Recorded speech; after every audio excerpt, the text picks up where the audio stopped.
Hello and welcome. I'm Jaime Ocon, and here's what happened this week. The head of a French delegation that visited Taiwan on Monday said that France stands with Taiwan.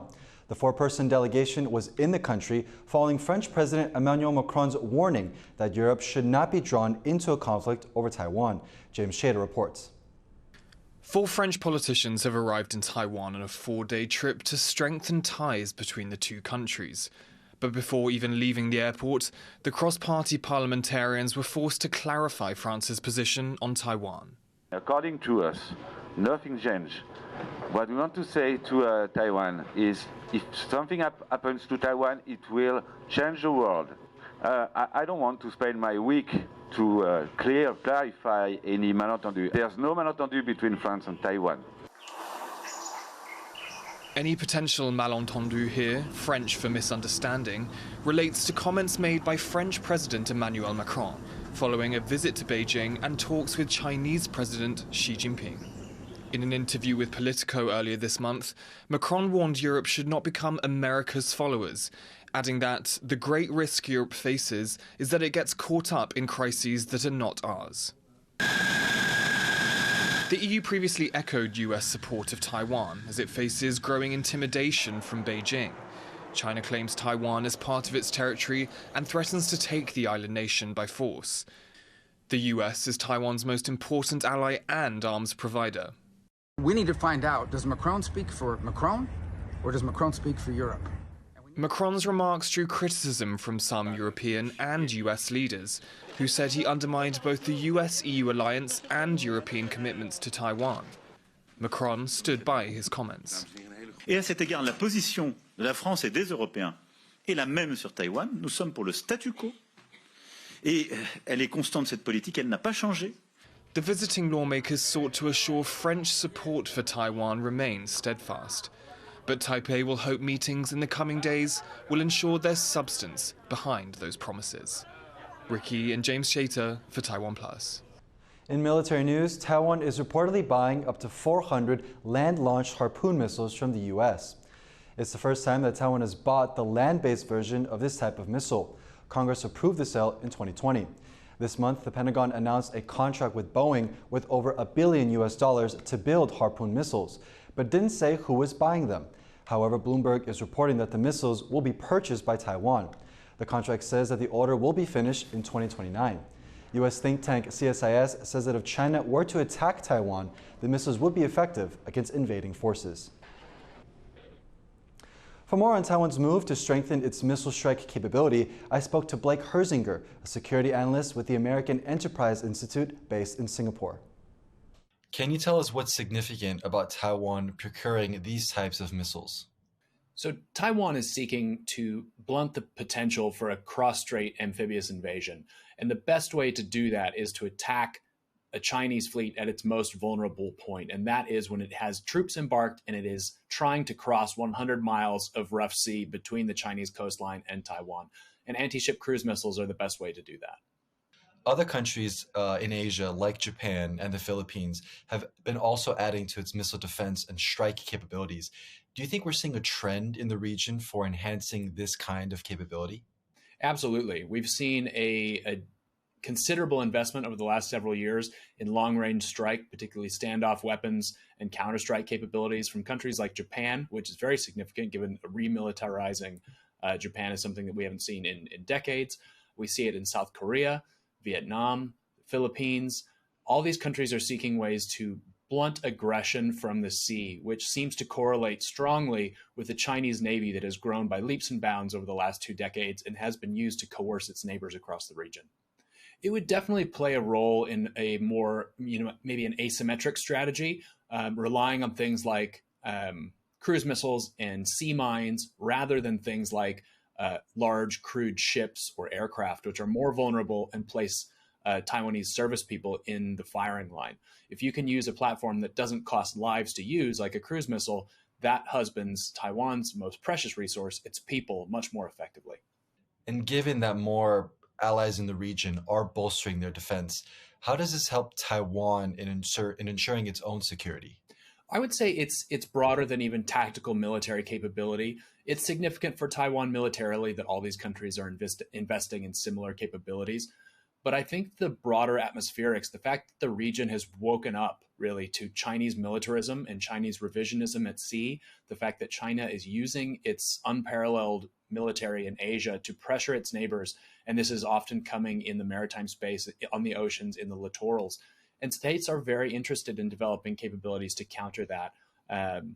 That for Taiwan, that's important because they're not alone in being pressured by China. Taiwanese chip giant TSMC has posted 2% growth in net profit for the first quarter of the year, beating expectations. The data comes despite Asia's most valuable company battling with slower global demand for electronics and as concerns over its U.S. investments mount. James Chater has more. Taiwanese chip giant TSMC has posted a surprise rise in its first quarter profit. The maker of 90% of the world's most advanced chips, the brains of modern devices, saw net income rise 2.1% to around $6.7 billion. But revenue fell 4.8% on the same period last year to $16.7 billion. As our first quarter business was impacted by weakening macroeconomic conditions and softening end market demand, which led customers to adjust their demand accordingly. But it's not just weaker global demand for electronics that Apple's main chip supplier is contesting with. Governments around the world are trying to lure TSMC to their country as they seek to shore up electronics supply chains. Tensions with China, which claims Taiwan as its own territory, has only accelerated their efforts. In the US, TSMC is building 2 factories in Arizona, a total investment of $40 billion. But making chips in the US is far more expensive than in Taiwan. And the Wall Street Journal this week reported that TSMC was pushing back against conditions of the investment. Concerns include sharing profits and TSMC's client books with the US government. It's Taiwan. At a Taipei dinner attended by Taiwan's president and other senior business figures, the new chair of the American Institute in Taiwan sought to allay chip companies' concerns. Let me emphasize this point. Our attracting Taiwan investment to the United States does not come at the expense of Taiwan, just as our supporting U.S. investment in Taiwan does not come at the expense of the United States. TSMC's position at the forefront of global chip making is far from being under threat, but its most recent data shows it's not immune to the dual demands of geopolitics and economics. Ricky and James Chater for TaiwanPlus. Flash floods and landslides struck Taiwan's Northwest on Thursday. They were caused by the country's heaviest rainfall this year, but many are welcoming the rain, which they hope will help ease months of drought. Sally Jensen reports. Swept away by the deluge. After suffering months of dry weather, finally Taiwan has seen some rain. But the effects are disastrous. The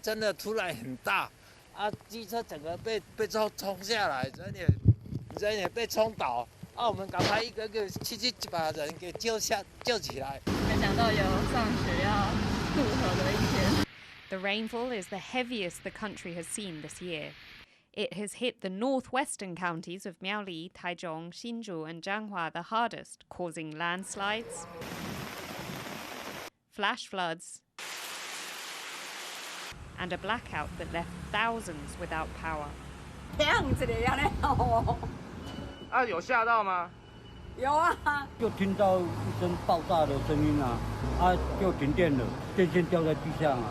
There's extensive damage across Taiwan's main agricultural, urban and industrial areas.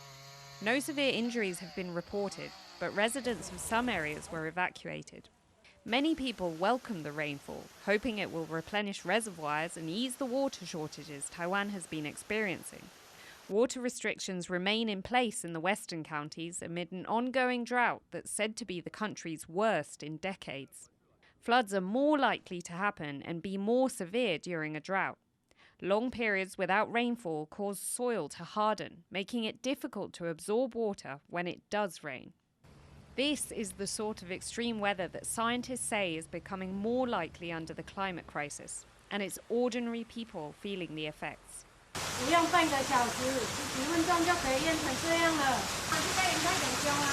Authorities are warning people to stay away from rivers and coastlines until Saturday, when the rains are expected to fade. Until then, flood control measures are being put in place. 抽水站这边有3台抽水机在运作，目前也加开到4台，甚至于在公会堂以及永强街部分也加开了移动式抽水机在运作中。 While it may seem like these heavy rains are what Taiwan's parched land needs right now, if the soil cannot take it in, more flooding could be in store. Ethan Pan and Sally Jensen for TaiwanPlus. One of Asia's biggest exhibitions of display technology, Touch Taiwan, opened Wednesday in Taipei. The 3-day event is a chance for industry experts and customers to see all the latest tech that makes digital images possible. Joyce Zhang had this report from Nangang Exhibition Center.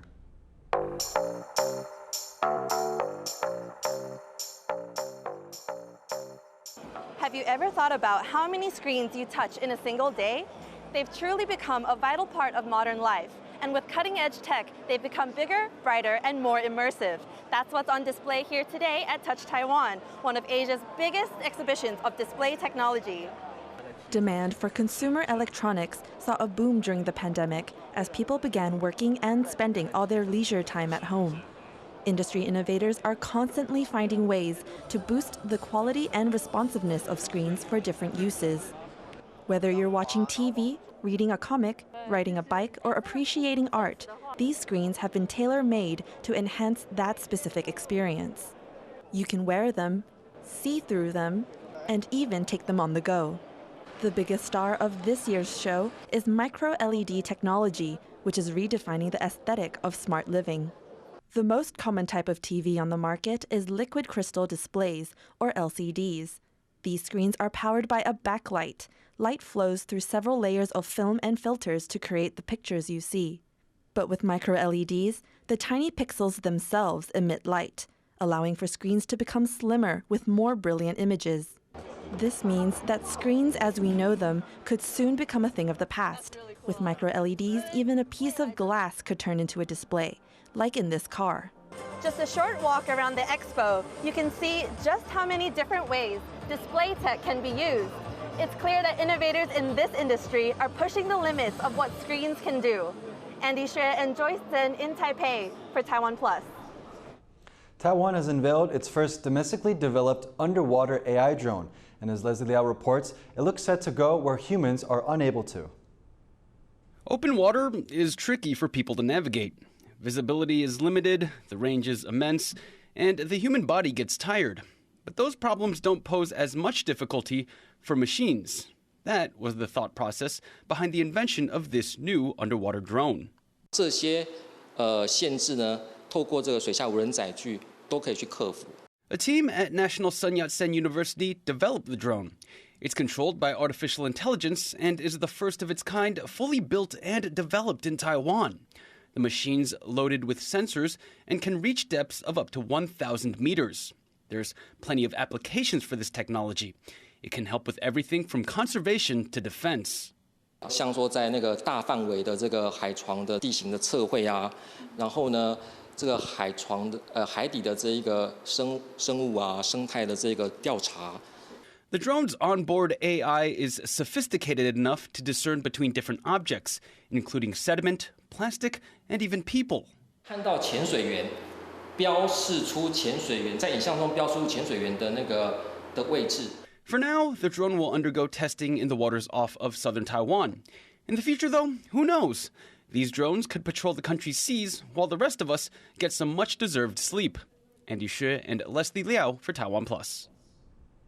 Thank you for watching. Here's what happened. Remember to download the TaiwanPlus app for more stories from Taiwan and around the world. Finally today, we leave you with the beautiful images of a sunset behind the famous Fu Guijiao Lighthouse in northern Taiwan.